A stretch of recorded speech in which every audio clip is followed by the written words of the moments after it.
সেইটো এ চাওক ফ্ৰেণ্ডছ বিৰাট ডাঙৰ মাছ এটা পালে মহাই ধামাকা মাছ এইটো ন মহা আজি এইটো ঠিকছে খাম এই বিৰাট মস্ত ইমান এসোপা মাছ আহিছে সেইটো নমস্কাৰ ফ্ৰেণ্ডছ মই ৰঞ্জুৱে মোৰ চেনেলৰ অন্য এটা ভিডিঅ'লৈ আপোনালোক সকলোকে স্বাগতম জনাইছোঁ কি খবৰ আপোনালোকৰ খবৰ নিশ্চয় ভাল মোৰো খবৰ ভাল গতিকে মই ৰঞ্জুৱে আজিনো কি কৰোঁ আপোনালোকক দেখাম আজি মোৰ ভিডিঅ'টো বিৰাট বেছি ধামাকা হ'বলৈ গৈ আছে গতিকে চাওক এইফালে পুখুৰীত আজি দেউতা আৰু মহাই পুখুৰীত মিলি মাছ ধৰিব আৰু আমি আপোনালোকক দেখাম তেওঁলোকেনো কেনেকৈ কি কৰে তেওঁলোকে মাছ ধৰি আছে গতিকে আপোনালোকে ভিডিঅ'টো সম্পূৰ্ণৰূপে শেষলৈকে চাই থাকিব মই আপোনালোকক দেখাই যাম এ চাওক ফ্ৰেণ্ডছ আমাৰ মহাই পানীত ডুবি ডুবি মাছ ধৰি আছে আমি খাব পাম কেৰাহীত আমি কেৰাহীত খাম পুৰা ধৰিছে চাওকচোন ডাঙৰ ডাঙৰ ক'ত পালে দেখাওক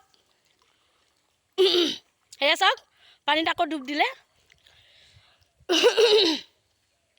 ক'লৈ গ'ল মানুহটো সেইটো ঐ ভয় কৰা পোৱালি নকৰিবি মাছ লাগিছে নে নাই কেইটা পালে ডাঙৰ ডাঙৰ লাগিছে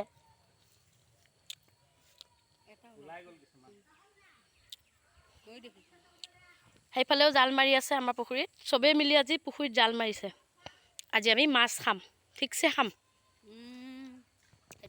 সেই আমাৰ টিকলিও আহিছে মাছ ধৰা চাবলৈ আহা জলদি আহা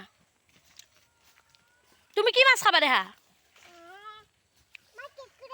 কেঁকুৰা খাবা মানুহক কৈ দিয়া যদুবাই চেনেলটো লাইক কৰি দিবা কৈ দিয়া শ্বেয়াৰ কৰি দিবা আৰু ছাবস্ক্ৰাইবো কৰি দিবা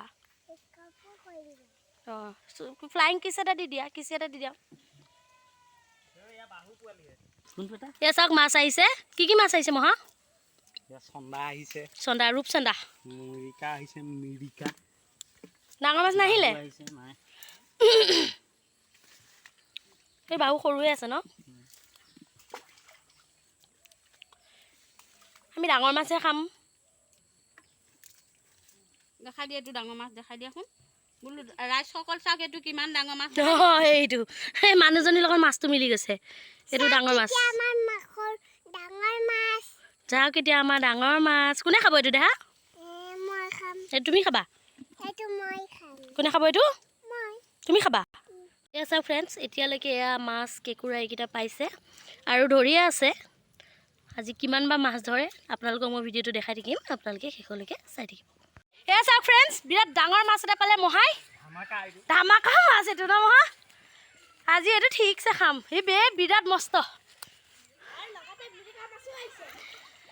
কিমান ডাঙৰ বাহ এইটো কি মাছ বিগেট মাছ এইটো চাওক ব'লক এৰাই লওঁ ইয়াতে এৰাব নেকি পৰি যাব ভিতৰতে এৰাব লাগিব ঢেৰ লাগি আছে ন মাছ এসোপা আছে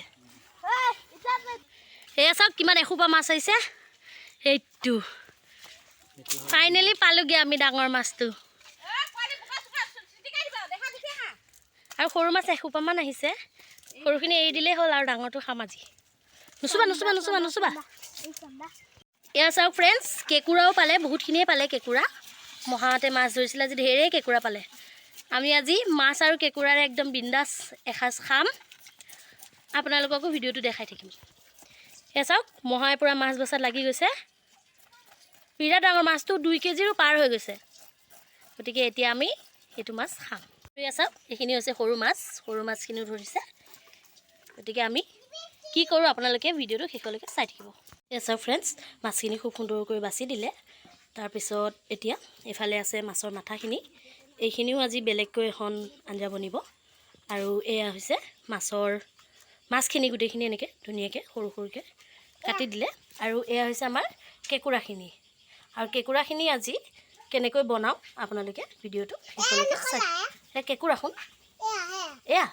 এয়া কেঁকুৰাৰ ঘিউ এয়া কেঁকুৰাৰ ঘিউ আৰু এয়া কেঁকুৰা এইখিনি আমি বনাম তুমি খাবা নাই একেবাৰে প্ৰথমতে আমি এনেধৰণে কেৰাহী এটা গৰম কৰি ল'লোঁ কেৰাহী গৰম কৰি আমি ইয়াতে তেল দিলোঁ তেলখিনি গৰম হোৱাৰ পিছত আমি ইয়াতে দিম আমাৰ মাছৰ মাথাখিনি যিখিনি সৰু সৰুকৈ কাটি লৈছিলোঁ এতিয়া চাওক মাছৰ মাথাখিনি অকণমান হালধি সানি পেলাই ইয়াতে দিলোঁ তাৰপিছত এইখিনি আমি খুব সুন্দৰকৈ ভাজি ল'ম সৰু মাছ আৰু ডাঙৰ মাছ গোটেইখিনি মাথা ইয়াতে আছে এনেধৰণে আমি ধুনীয়াকৈ মাছৰ মাথাখিনি ভাজি ল'ম চাওক ফ্ৰেণ্ডছ প্ৰথমতে মাছৰ মাথাখিনি এনেধৰণে ঘুগুলাকৈ ভাজি ল'লোঁ তাৰপিছত এতিয়া আমি ইয়াৰ ওপৰত দিম আমাৰ কাটি ৰখা পিঁয়াজখিনি।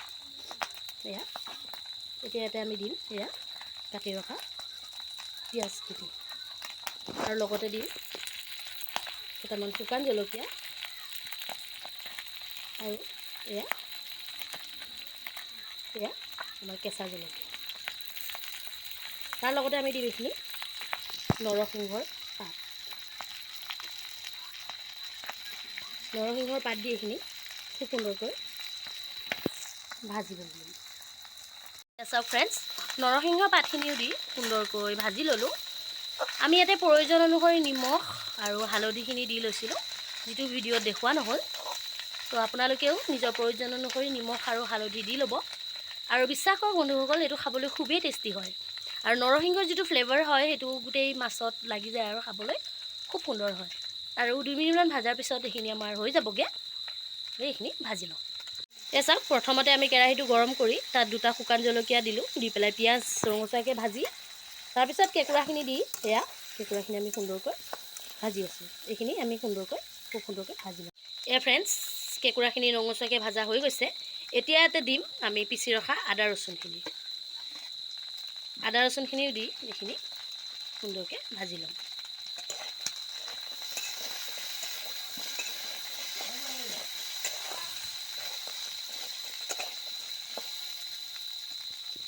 আদা ৰচুনখিনি দি ভাজা হোৱাৰ পিছত এতিয়া আমি ইয়াতে এড কৰিম আমাৰ মছলাখিনিৰ ভিতৰত আছে ইয়াত আছে জিৰা পাউডাৰ, ধনিয়া পাউডাৰ, ৰেড চিলি পাউডাৰ আৰু গৰম মছলা আৰু মিট মছলা অলপমান। এইখিনি আমি গোটেইখিনি ইয়াতে এনেধৰণে দি দিম।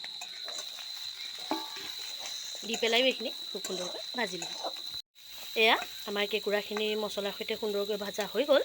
এতিয়া আমি ইয়াতে এড কৰিম পানী।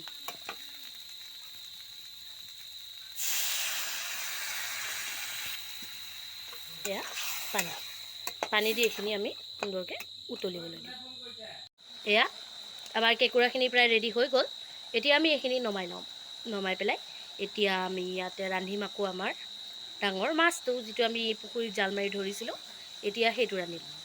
এয়া প্ৰথমতে মই মাছখিনি তেনেধৰণে নিমখ আৰু হালধি সানি ল'লোঁ। এতিয়া মাছখিনি সুন্দৰকৈ ভাজি ল'ম। এয়া কেৰাহী এখন পাতি ল'লোঁ। এতিয়া ইয়াতে আমি মাছখিনি ধুনীয়াকৈ ভাজি ল'ম।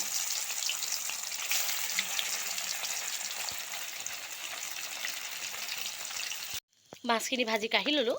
এতিয়া সেই একেখিনি তেলতে আমি দিম এয়া পিঁয়াজখিনি এনেকৈ আমি খুব সুন্দৰকৈ ৰঙচুৱাকৈ ভাজি ল'লোঁ। পিঁয়াজখিনি ৰঙচুৱাকৈ ভাজি ল'লোঁ। এতিয়া আমি এয়া মছলাৰ পেষ্টখিনি দিম, য'ত আছিলে সৰিয়হ, আদা, ৰচুন, তাৰপিছত জিৰা পাউডাৰ, ধনিয়া পাউডাৰ, গোটেইখিনি আমি এনেকৈ একেলগে মিক্স কৰি লৈছিলোঁ। সেইখিনি আমি ইয়াতে দি দিম।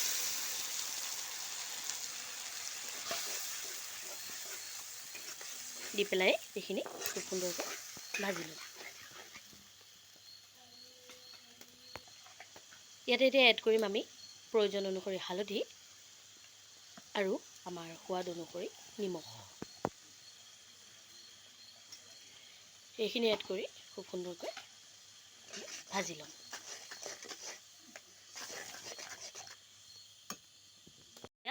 আমাৰ সৰিয়হ আৰু মছলাখিনি প্ৰায় ভাজা হৈ গৈছে। এতিয়া আমি ইয়াতে এড কৰিম ভাজি ৰখা আলুখিনি। এইখিনি ভাজি ৰাখিছিলোঁ, অলপমান ভাজিছিলোঁ যিখিনি, সেইখিনি আমি ইয়াতে এড কৰিম। এড কৰি এইখিনি সুন্দৰকৈ ভাজি ল'ম। এয়া আলুখিনি সুন্দৰকৈ ভাজি ল'ম। আলুখিনি ভাজি আমি অলপ সময় ভাজি লৈ ইয়াত আমি দিম পানী। এইখিনিতে আমি ঢাকন মাৰি অলপ সময় ভাজি ল'ম। এয়া চাওক, এয়া আমি আলু আৰু সৰিয়হখিনি মছলাখিনি খুব সুন্দৰকৈ ভাজি ল'লোঁ। এতিয়া ইয়াতে আমি এড কৰিম পানী। এয়া আমাৰ তৰকাৰীখিনি খুব সুন্দৰকৈ উতলি আছে। এতিয়া ইয়াতে এড কৰিম মাছ। এয়া চাওক, মাছখিনি আমি এনেধৰণে ভাজি থৈছিলোঁ। এতিয়া আমি এই গোটেইখিনি মাছ ইয়াতে এড কৰি দিম। লাহেকৈ মাছখিনি ধুনীয়াকৈ এড কৰি দিম। দি পেলাই এইখিনি আমি ঢাকন মাৰি আকৌ সুন্দৰকৈ সিজিবলৈ দিম। এয়া ফ্ৰেণ্ডছ, আজিৰ মেনু ৰেডি হৈ গ'ল। এয়া হৈছে নৰসিংহৰে সৈতে মাছৰ মাথা ভাজি। তাৰপিছত এয়া হৈছে কেঁকুৰা, আৰু এয়া হৈছে ফ্ৰাই কৰা সৰু মাছ আৰু এয়া হৈছে ডাঙৰ মাছ আলু আৰু সৰিয়হৰ সৈতে জোল। গতিকে আমি এতিয়া খাম। এয়া দেখিলেই নহয় আজি কি সুন্দৰকৈ আমি গোটেইখিনি ৰান্ধি ল'লোঁ আৰু এতিয়া আমি সকলোৱে ভাত খাই ল'লোঁ। ভাবিলোঁ আৰু ভিডিঅ'টো বেছি দীঘলীয়া নকৰোঁ, ইমানতে সামৰণি মাৰিছোঁ। আকৌ লগ পাম এটা নতুন ভিডিঅ' লৈ। আজিলৈ আহিছোঁ আৰু আপোনালোকে মোৰ ভিডিঅ'টো চাই কেনে পালে নিশ্চয় জনাব। মোৰ চেনেলটো লাইক কৰিব, শ্বেয়াৰ কৰিব, ছাবস্ক্ৰাইব কৰিব আৰু কাষতে থকা বেল আইকনটো প্ৰেছ কৰিবলৈ একেবাৰে নাপাহৰিব। Bye bye.